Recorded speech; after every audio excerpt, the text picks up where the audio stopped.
Je dessine depuis que je suis toute petite, mais ça je pense que beaucoup de dessinateurs le diront. J'ai toujours dessiné avec ma sœur. On dessinait toutes les deux, ensemble parfois. On a même créé des petits magazines, elle écrivait des scénarios, je dessinais ou l'inverse. C'est surtout elle qui a inventé des histoires. Mais oui, j'ai toujours dessiné, toujours. Des dessins d'observation, des dessins d'imagination. J'ai beaucoup dessiné des animaux, très rapidement, des animaux habillés comme des humains, voilà, qui étaient debout, qui poussaient des landaux, des caddies, qui se comportaient comme des humains. Ouais, ouais. J'ai beaucoup dessiné des chats, des lapins, des chevaux, dans des petits jeans skinny, etc. etc. quoi. Premières émotions esthétiques,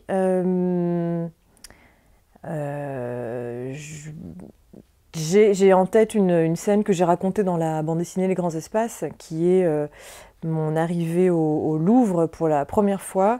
Alors dans Les Grands Espaces, je brouille un peu les pistes, évidemment, on ne sait pas trop à quel âge ça se passe. Dans l'album, j'ai 8 ans, j'ai 7-8 ans à peu près dans tout le livre, mais en réalité, j'ai mis les pieds au Louvre pour la première fois à 13 ans, parce que le Grand Louvre ouvrait en 1993. Et j'y suis allée avec mes parents et ma sœur, et on faisait un peu la sortie, on sortait un peu du Poitou pour aller à la grande ville. Et là, j'ai eu un choc, bon je le raconte dans Les Grands Espaces, c'est-à-dire qu'à la fois j'ai eu un choc et à la fois c'était extrêmement familier. J'étais chez moi, c'était comme une seconde maison, et j'ai tout de suite été attirée par les peintures qui représentaient la nature, c'est-à-dire qui pouvaient représenter en quelque sorte le jardin de chez moi, de mon jardin familial. Et or, ces tableaux représentaient Versailles, des scènes de fêtes galantes. C'était voilà, c'est du Poussin, du Fragonard, même plus tard du Théodore Rousseau, du Lorrain, etc. Enfin, il y avait plein de peintures comme ça, donc plutôt 17e, 18e et bien sûr 19e avec les romantiques qui montraient des gens éplorés dans des buissons. Ça m'avait attirée. Je l'ai analysé depuis, enfin, je l'ai écrit dans Les Grands Espaces. C'est une fois devenue adulte que j'ai réfléchi à ça. C'est comme si j'avais eu l'impression, enfant, d'avoir... j'avais probablement besoin d'avoir les deux visions. La nature réelle, celle que je connaissais, dans laquelle j'ai grandi, la campagne, et la nature imaginaire, la nature représentée par les peintres, par les artistes. Et je crois que cette double vision m'a aidée à me construire probablement et m'a fait emmagasiner pas mal d'images qui me servent encore aujourd'hui dans mon travail. Ouais. Quand j'ai eu 13 ans, j'ai commencé à participer au concours de la bande dessinée scolaire d'Angoulême et j'ai gagné un prix, voilà, dès la première participation. Et puis j'ai gagné un prix ensuite à 14 ans, 15 ans, puis 16 ans, où c'était le grand prix scolaire. Donc j'ai enchaîné comme ça m'amusait de participer à ce concours, c'était chouette. Puis on gagnait, on avait des cadeaux, quoi. J'ai reçu un caméscope. C'est quand même énorme, quoi. Bon, voilà, ce genre de choses qui se périment au bout de 6 mois, mais c'est pas grave, à l'époque c'était vraiment merveilleux. Bon. Je crois que j'ai reçu un sac de voyage but à gaz aussi, enfin un truc, bon, c'était des trésors, quoi. Et je me souviens que mes professeurs, alors la prof de dessin en tête, hein, vraiment, et les élèves avaient fêté le prix que j'avais eu, le premier prix que j'avais eu à Angoulême, donc à 13 ans, on avait fêté ça tous ensemble, et ils m'avaient offert l'art de la bande dessinée par Duc, en 2 volumes. Un volume dédicacé par tous mes copains et copines de la classe et le second volume dédicacé par les profs, tous mes profs. Et c'était génial, c'était vraiment, c'était joyeux, on m'encourageait, enfin c'est vraiment, c'était très précieux, je m'en suis rendu compte après. Et on m'avait offert aussi une magnifique boîte que j'ai encore de crayons aquarellables comptés, très très beaux, que j'ai utilisé. Et voilà, donc on m'a fait confiance assez tôt et surtout il y avait vraiment une gaieté autour de ça, quoi. C'était pas du tout, j'étais pas du tout le petit singe savant, la première de la classe qui savait dessiner, c'était pas ça, c'était tiens, elle c'est celle qui fait des caricatures, c'est super rigolo et on va vraiment en rire tous ensemble, quoi.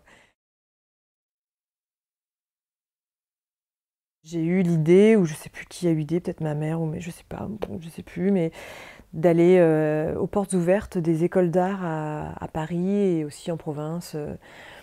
Bon, j'ai commencé par Paris parce que c'était un petit voyage un peu exotique. Et je suis allée voir Olivier de Serres. Bon, c'était chouette, mais j'étais un petit peu impressionnée. Bon, je suis allée voir, je ne sais plus quelle école j'ai vue. Et puis je suis allée voir les portes ouvertes d'Estienne, de l'école Estienne, dans le 13e. Et puis alors là, je me suis dit, mais c'est moi ça. J'ai visité la grande salle, enfin les grands ateliers où les étudiants de la section illustration exposaient leurs travaux. Et je me suis sentie chez moi. Je me suis dit, mais je veux faire ça.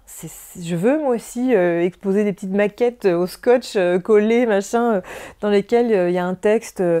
On prend n'importe quel texte et puis on l'illustre, on essaye des choses. Je me suis dit, mais c'est exactement... je me suis retrouvée là-dedans. Vraiment, ça a été une illumination. Voilà. J'ai gagné ce prix, Presse Citron. Et ça a été très important parce que ça a été le début en fait, de mon parcours dans le dessin de presse, et notamment à Charlie. Mais donc j'ai eu ce prix en 2001, j'avais donc 21 ans, et dans le jury il y avait voilà, Tinous, Honoré, Jules, il y avait Morchouane aussi, dessinateur des Échos. Il y avait Boll, Dominique Boll, qui dessinait aussi aux Échos, qui dessine encore dans Livre Hebdo, etc. Et tous ces mecs, parce qu'il n'y avait que des mecs, hein, il y en a encore beaucoup, mais m'ont dit, mais c'est très rigolo. Ils m'ont dit, ah mais c'est toi qui as fait 50 dessins là, parce qu'on devait tous en faire un ou deux. Et moi j'avais trouvé ça tellement rigolo que j'en avais fait une cinquantaine. Et ils m'ont dit, oui, on a vu que t'en avais fait beaucoup, on s'est dit que tu devais être un peu motivé. Enfin. Et les mecs de Charlie m'ont dit, bah, passe à la rédaction, viens nous voir, c'est vraiment, viens avec tous tes dessins, on va tout regarder, passe voir Cabu, etc. Et Morchouane m'a dit aussi, je parle de toi à la rédaction des Échos. Alors c'est Charlie Hebdo, les Échos. J'étais un peu comme Jean-Paul Sartre, j'avais les yeux qui partaient de côté. Et Morchouane m'a fait aussi rencontrer la rédaction des Échos. C'était Eric Israelevich qui était le directeur des Échos à l'époque. Absolument adorable, qui m'a dit, bah, bien sûr, bah, si Morchouane dit que c'est bien, bah, on vous prend, vous allez dessiner chaque semaine. Donc j'ai commencé Charlie et les Échos en même temps. Oui, il y a toujours eu des bandes dessinées à la maison, pas énormément, mais il y avait tout Astérix, chez ma grand-mère comme chez mes parents. Donc c'est ce que j'ai lu principalement. J'ai lu d'abord sans comprendre, c'est-à-dire que j'ai lu les images et on pouvait comprendre les histoires sans... Enfin, on ratait beaucoup de calembours de Goscinny, mais on pouvait quand même comprendre l'histoire. Et longtemps j'ai lu de bonne heure, comme dirait Marcel. Non, longtemps j'ai lu les images. Ouais. J'ai regardé les images et je me faisais ma propre histoire. Et plus tard, j'ai découvert que y avait des textes, il y avait des bulles vraiment géniales. Et Goscinny, bon voilà, ça a été la révélation de l'enfance et de l'adolescence. Après, j'ai découvert Gottlieb, les Dingos dossiers, etc. Donc tout ce qui était scénarisé par Goscinny, les rubriques à braque. Tintin, un petit peu. Ça m'a quand même beaucoup plu. Oui, c'était vraiment, je crois qu'il y avait surtout Astérix. Et beaucoup plus tard, à 24 ans, 25 ans, j'ai découvert Bretéché. Et j'ai lu un peu plus de Rézère aussi, de choses. Voilà. Et puis Harakiri et Charlie Hebdo sont arrivés à ce moment-là, mais j'ai découvert ça un peu plus tard. Ouais. Tommy Ungerer et Quentin Blake, je les ai lus dès l'enfance. Je crois que j'ai d'abord lu Quentin Blake, qui donc illustrait les Roald Dahl. Et les Roald Dahl, ça fait partie de mes premières lectures très très très importantes. J'ai découvert le monde de la littérature en fait, en ouvrant les Roald Dahl.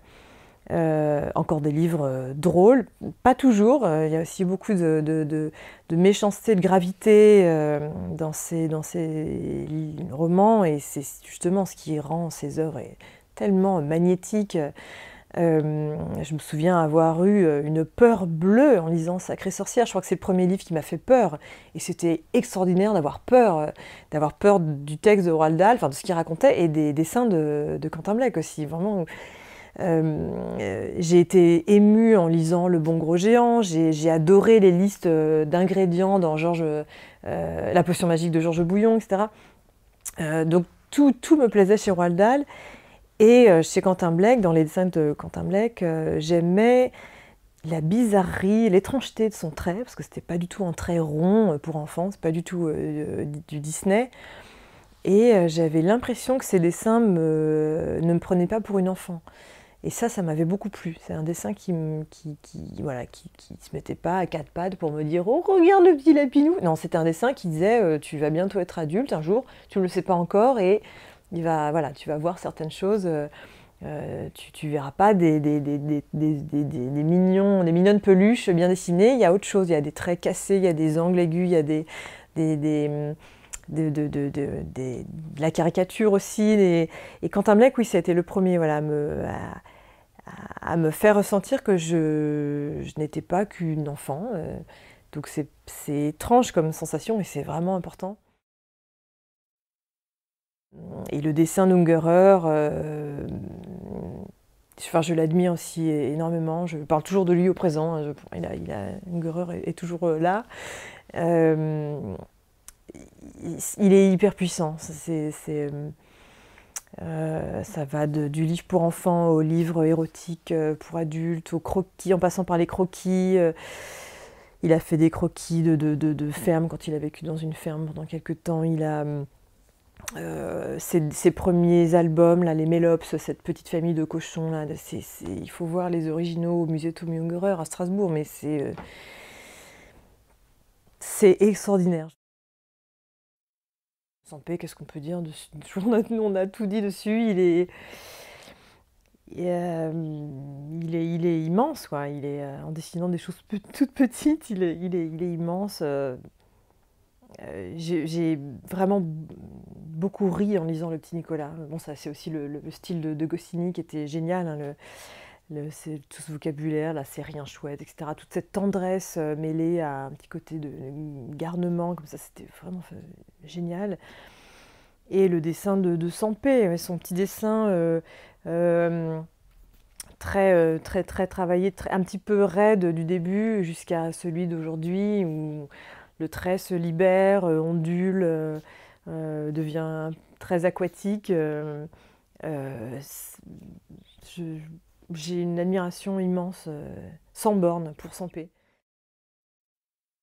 Beuville était peintre, hein, et là aussi, on va retrouver un geste, un mouvement dans ces coups de gouache, là, c'est très expressif, ouais, c'est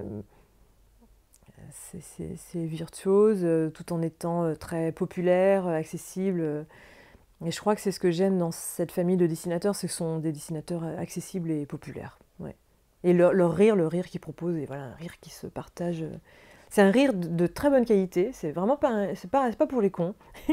Charlie, c'est le mot d'ordre de Cavana, on n'aime pas les cons. Enfin, il savait qu'il était un vieux con quand même, mais c'est pas grave, il en riait. Mais c'est un rire exigeant. Je trouve que c'est un paradoxe parce que c'est un rire exigeant, mais qui est accessible qui est populaire à la fois. C'est pas un rire paresseux, quoi. C'est pas l'humour paresseux. Ouais. Et ça, c'est un truc que j'ai appris à Charlie. Ouais. Il fallait pas se contenter de se faire une petite blague ou juste un petit calembour, un petit pas de l'esprit là sous l'aisselle avec sa main là. Non, il fallait vraiment bosser. Et c'était très très formateur. Elle est comme ça, Olympia. C'est la peinture de Manet. Elle est à poil sur son lit. Il y a juste un petit ruban qui l'habille. Manet l'a peinte comme ça. Et je voulais qu'elle soit vêtue de sa propre chair comme ça pendant tout l'album. Et l'album, bon, c'est une comédie, mais ça pose aussi la question, voilà, du modèle féminin, le modèle dans la peinture, les femmes peintres, très peu nombreuses. La femme qui est, voilà, la muse, qui va être une nymphe, une déesse ou une courtisane, une pute. Bon, je voulais que tout ça soit dans l'album, planqué derrière la comédie qui est voilà, l'histoire burlesque qui est au premier plan. Et donc pas si planqué que ça en fait. Et là, je me sentais dessinatrice. Je me disais, là, c'est la femme, c'est tout l'appareil génital féminin qui parle là, qui prend son petit porte-voix. voilà, qui prend les petites trompes et qui deviennent trompettes, si je peux filer la métaphore. Voilà, s'il y a des enfants qui regardent cette vidéo, bah, ils apprendront hein, ce que c'est que les sciences de la vie et de la Terre. Et oui, là, je me sens fille, ouais. L'album de la Croix, c'est un bouquin très, très 19e, hein, Dumas, de la Croix. C'est un texte de Dumas que j'ai illustré, qui parle de son ami de la Croix. Et ça, c'est un livre que j'avais publié sous une version vraiment très, très, très radicale, très sèche, entre guillemets, en 2005, parce que c'était mon diplôme aux Arts Déco. J'avais illustré ce texte de Dumas. J'avais illustré à la manière très, un peu comme les caricaturistes du 19e, donc en mettant des petites caricatures dans le texte. J'avais repris le texte de Dumas, je l'ai écrit à la plume, et puis je m'étais inspirée à la fois des dessinateurs du 19e, mais aussi des colonnes de ciné qu'il y avait dans Charlie à l'époque. Il faisait rentrer plein de petits dessins dans un texte superbement écrit à la main. Et donc j'avais fait ce mélange Charlie 19e. Et le bouquin a été publié en 2005, il a disparu dans la nature, enfin voilà, et j'ai récupéré les droits plusieurs années après. Et Dargaud m'a dit qu'on pouvait le publier voilà, après La légèreté et après Les grands espaces. Ça semblait cohérent dans le sens où alors j'ai repris complètement le texte, enfin je ne touche pas au texte de Dumas, mais je le reprends. Surtout, j'ai mis de la couleur s'invite complètement dedans, j'ose la peinture, donc il y a des pleines pages peintes. Là, j'ai retenu la leçon de la légèreté, notamment où j'avais mis quelques Roscoe, quelques ciels de Turner qui se baladaient. Bon, bah là, c'est du Delacroix que je réinterprète un peu, mais donc à la fois j'observe les classiques, ça c'est un exercice que j'ai fait souvent, et à la fois je réinterprète et j'ose des couleurs, des formes, etc. Donc j'ai complètement relooké ce livre qui est un autre livre, qui est un nouveau livre en fait. Et c'est un livre qui est cohérent dans le sens où je ne sais pas s'il clôt, en tout cas il fait partie de cette famille de livres sur la littérature et l'art. Pourquoi est-ce que j'ai besoin de rire des conventions, des choses établies? Je crois que je dois avoir une trouille immense de l'emprisonnement, de l'ordre, de la contrainte, du manque de liberté, quoi. Je crois que c'est ça, j'ai peur de ça. Je crois aussi, bon ça c'est quelque chose qui m'est venu plus tard, après l'attentat contre Charlie, en faisant La légèreté, mais la conscience de la mort, donc une trouille de la mort, je pense. Ça, Cavana en parlait beaucoup de son vivant, il l'a écrit aussi. Il trouvait la mort dégueulasse, hein. Il voulait pas mourir, hein. Et à l'époque, bon, ça ne m'effleurait pas plus que ça. Enfin, je disais oui, en effet, il y a une conscience aiguë de la mort. Mais je crois maintenant que mes copains de Charlie sont morts, véritablement morts, et malheureusement et tragiquement, que oui, en fait, la mort est présente, et c'est l'autre face de l'humour, hein, je crois. Il y a cette gaieté, cette flamboyance, ces colères comme ça qui s'expriment, et je pense qu'il y a une trouille, une trouille, ou en tout cas une conscience de l'immensité, de la solitude, de la condition humaine, quelque chose comme ça. Il y a ça, il y a vraiment le refus d'être embrigadé, le refus qu'on me donne des ordres, qu'on me dise ce que je dois faire, ce que je dois penser, un besoin, une envie de liberté absolue, quoi. Et par chance, j'ai réussi à exprimer cette liberté grâce à ce métier, et j'ai appris même à être encore plus libre en étant à Charlie, tout en étant dans un cadre très contraint, hein, le dessin de presse, le journal, les bouclages, etc. Mais au contraire, c'est en se frottant à ces contraintes-là que je me suis sentie encore plus libre.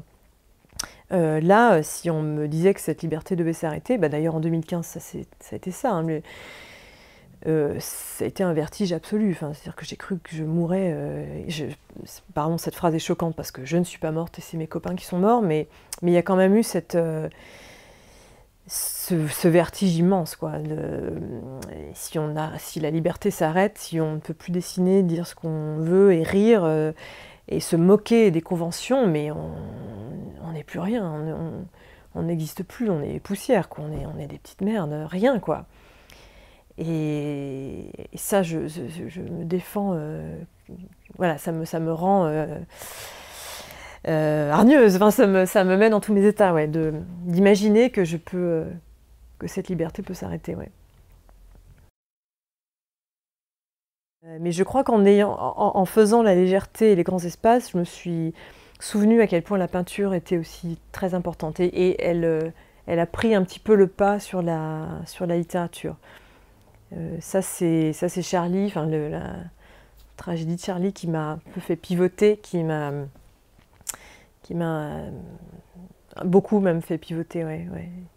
Et j'ai eu là une envie de peinture, enfin de grands espaces. Enfin, voilà, ma BD ne pouvait pas porter un autre titre. Les grands espaces, c'est la nature, la campagne, mais c'est vraiment l'immensité des paysages, de la nature et de l'art, quoi. C'est vraiment, on pousse tous les meubles, toutes les portes, on ouvre toutes les fenêtres et puis on est libre, quoi. On respire à plein poumon grâce aux artistes, quoi. Il y avait ça, quoi. Ouais.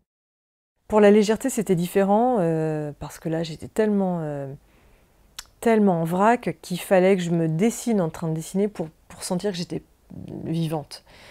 Donc là, j'ai cédé en fait à cette petite méfiance que j'ai pour la représentation de soi en train de dessiner. Là, j'ai cédé parce que je ne pouvais pas faire autrement.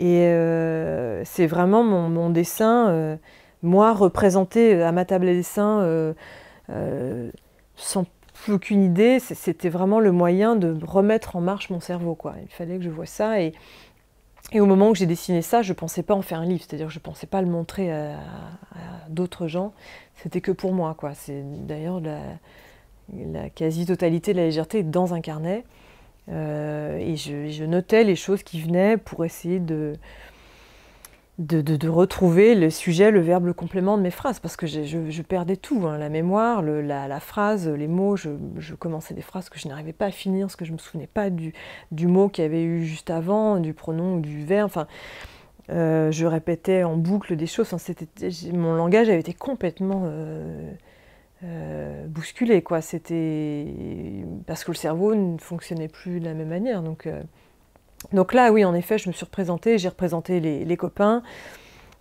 C'était un moyen voilà, de me voir vivante et en train de faire, une fois de plus, de dessiner, de faire les choses. Je suis en action, je me dessine en action, je ne me dessine pas prostrée sur les 130 pages du livre, ce que j'étais... Enfin, il me semble que j'étais ça en 2015, hein, tétanisée, hein, mais... donc là, oui, la légèreté était un sacré outil pour me remettre en selle, quoi. Ouais. Où j'ai quasiment rien enlevé de ce que j'ai écrit pour la légèreté. Oui, à part une esquisse de rêve que j'avais fait, que j'ai pas réussi à dessiner, tout le reste est dedans sans repentir, sans rien. J'ai jamais fait un livre comme ça et j'aurais aimé ne pas le faire et j'espère que ça ne se reproduira jamais, mais un livre à l'instinct complètement au radar. Parce qu'il y a eu un choc trop gros avant, quoi, juste avant. Beaucoup trop gros, enfin, même quand j'en parle, j'ai l'impression que à l'époque c'était une autre Catherine, quoi. C'était quelqu'un d'autre. Et j'ai toujours du mal. Enfin, voilà, je sais que mes amis sont morts, ça, évidemment. Mais j'ai encore du mal à avoir conscience de ce qui s'est passé. Enfin, c'était trop gros, quoi.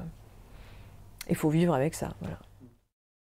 Luz, quand il a sorti Catharsis, après les attentats, au mois de mai, je crois, il disait j'ai écrit, j'ai fait ci, j'ai fait ça, je...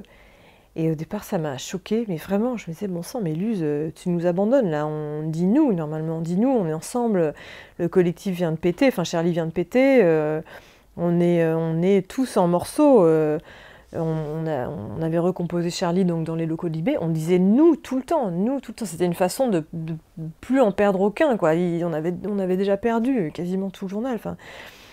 Et Luz a dit je, et ça m'a saisie, mais vraiment, je me suis sentie une fraction de seconde trahie, et puis après j'ai compris, je me dis bah non, mais c'est lui qui a raison, évidemment, il faut dire je, là, il faut se retrouver soi avant de retrouver les autres, on peut pas...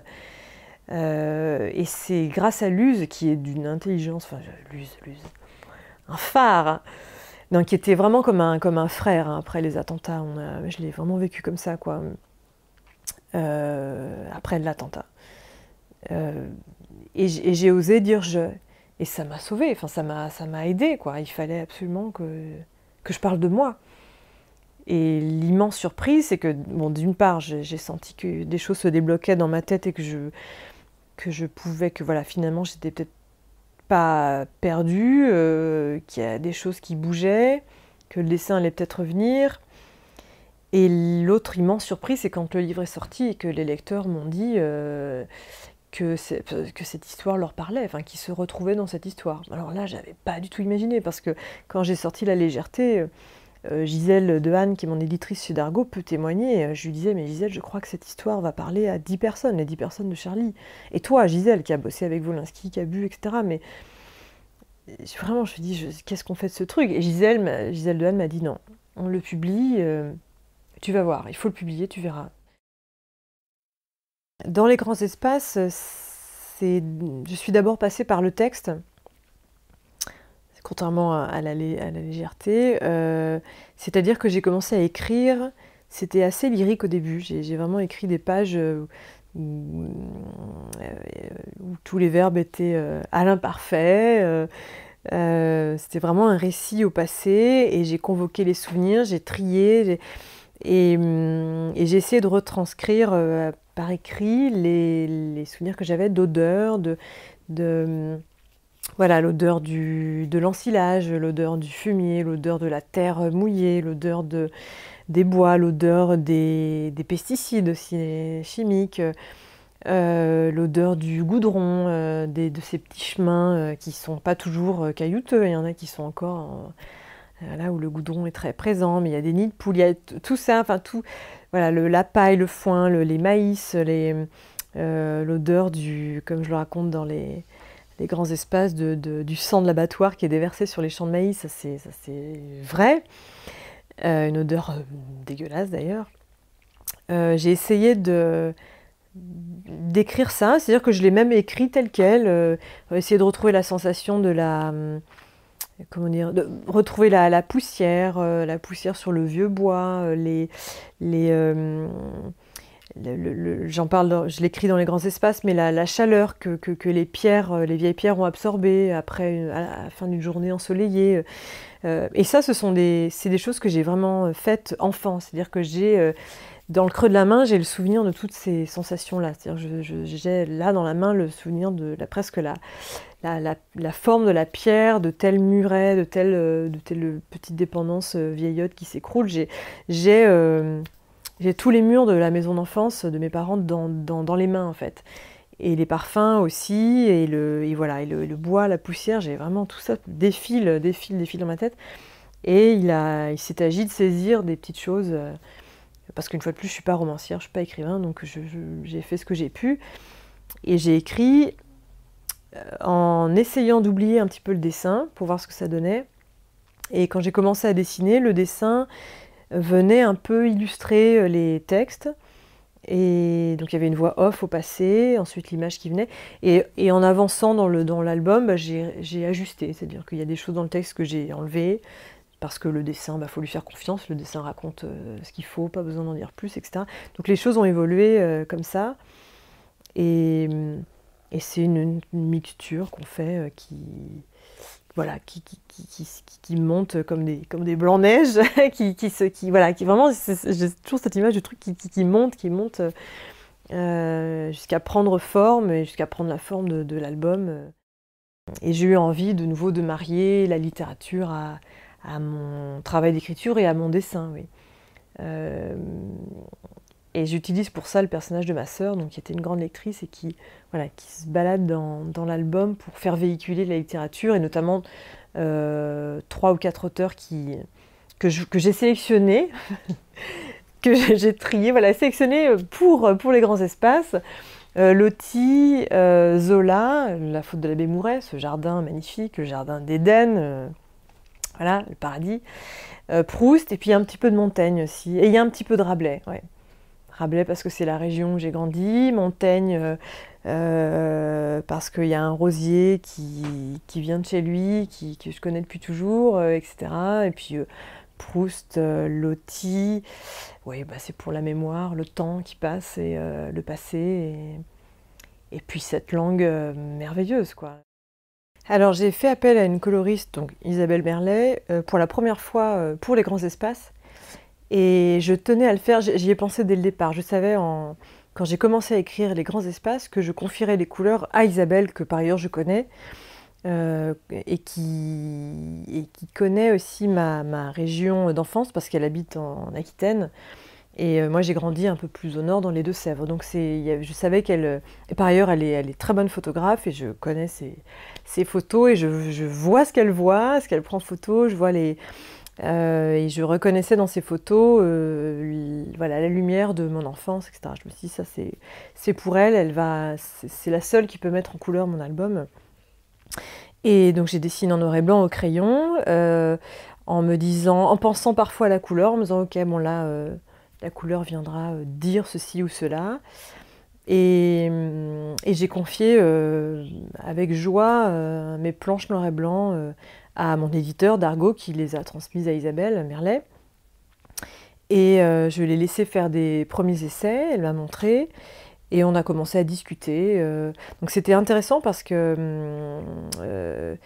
alors d'abord, pour l'aider un peu, je lui ai envoyé des photos de ma région d'enfance, de ma maison d'enfance, des photos de chantier, hein, dans les grands espaces. Quand nous dessine, ma sœur, mon père et moi, dans la caillasse, où mon père dit « bon, ça, ce sera la chambre, ça, c'est la salle à manger », ça s'est vraiment passé comme ça. Et j'ai bossé d'après photos. C'est vraiment des photos de la vieille baraque qui était à moitié en ruine. Bon. Et donc j'ai envoyé tout ça à Isabelle, je suis allée faire du repérage bien avant d'écrire les grands espaces. J'avais fait tout mon petit reportage en photo à chaque fois que j'allais voir mes parents en province. Voilà, je prenais des photos de tel petit chemin creux, de tel champ de vaches, de tel champ de maïs, etc.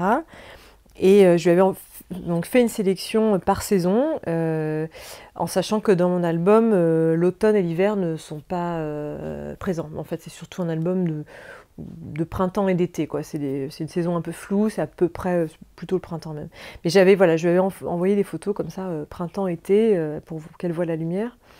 Et j'avais fait une sélection de tableaux aussi de peinture que j'aimais, donc le poussins. Il y a des poussins au Louvre, notamment un tableau qui s'appelle Le Printemps, l'autre qui s'appelle L'été. Qu'est-ce que je lui ai envoyé des peintres paysagistes, des tableaux qui me fascinaient, gamine, qui représentaient donc les plans de Versailles ou les jardins de Versailles. On voyait les petites fontaines, les petits machins, puis il y avait les jardins tirés au cordeau comme ça. J'adorais ça enfant. Et en général, dans ces peintures du 17e, même 18e, les parterres sont verts, et puis souvent les ciels sont bleus, jaunes, parfois roses. Il y a des ciels magnifiques, et je voulais qu'il y ait cette teinte dans... Voilà, je voulais qu'Isabelle puisse se rapprocher plus ou moins de ça. Je connais mes limites, et c'est pour ça que je m'inspire... alors soit je fais appel sur un ouvrage, par exemple, à Isabelle Merlet, coloriste de renom, soit je me sers des peintres pour me guider. Et ça, c'est très pratique. Quand je fais mon livre sur Delacroix, je vais ouvrir tous les livres de peinture que j'ai sur Delacroix, ou je vais retourner au Louvre, et je vois comment il a composé son tableau, qu'est-ce qu'il a fichu, quelle couleur il a mise, et après, moi, je vais m'inspirer vaguement de ça. Pas forcément reproduire les couleurs, mais je vois que là, il a mis une touche de rouge qui ressort, là, il y a du vert. Alors, je vais peut-être pas mettre du rouge, mais du jaune, j'en sais rien, mais en tout cas, je sais qu'il y a quelque chose là qui ressort, que là, et j'observe, et ça me sert... C'est comme si je continuais à prendre des cours de dessin, en fait. Je prends des cours de peinture avec Delacroix, des cours particuliers. Et c'est vrai que je tiens à faire ça parce que j'ai toujours peur que mon dessin s'avachisse, s'endorme, se repose sur ses lauriers. Enfin, je veux pas ça, je veux toujours apprendre, en fait. Je veux que ça avance, je veux que ça avance, ouais.